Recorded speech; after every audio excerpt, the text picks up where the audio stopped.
एक आदमी ने एक बहुत ही खूबसूरत लड़की से शादी की। शादी के बाद दोनों की जिंदगी बहुत प्यार से गुजर रही थी।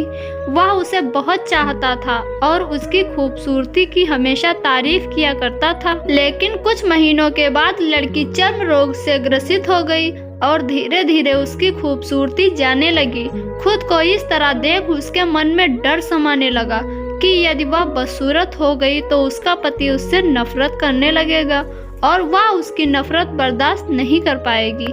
इस बीच एक दिन पति को किसी काम से शहर से बाहर जाना पड़ा। काम खत्म कर जब वह घर वापस लौट रहा था तो उसका एक्सीडेंट हो गया। एक्सीडेंट में उसकी अपनी दोनों आंखें खो दी, लेकिन इसके बावजूद भी उन दोनों की जिंदगी सामान्य तरीके से आगे बढ़ती रही। समय गुजरता रहा और अपने चर्म रोग के कारण लड़की ने अपनी खूबसूरती पूरी तरह गंवा दी।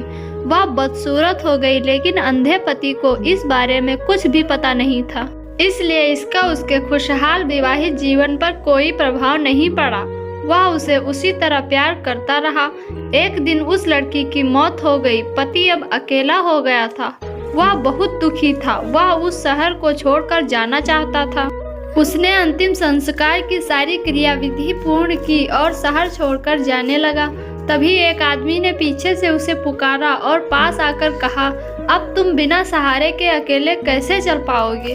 इतने साल तो तुम्हारी पत्नी तुम्हारी मदद किया करती थी। पति ने जवाब दिया, दोस्त मैं अंधा नहीं हूँ, मैं बस अंधा होने का नाटक कर रहा था, क्योंकि यदि मेरी पत्नी को पता चल जाता कि मैं उसकी बदसूरती देख सकता हूँ तो यह उसे उसके रोग से ज्यादा दर्द देता। इसलिए मैंने इतने साल अंधे होने का दिखावा किया। वह बहुत अच्छी पत्नी थी, मैं बस उसे खुश रखना चाहता था।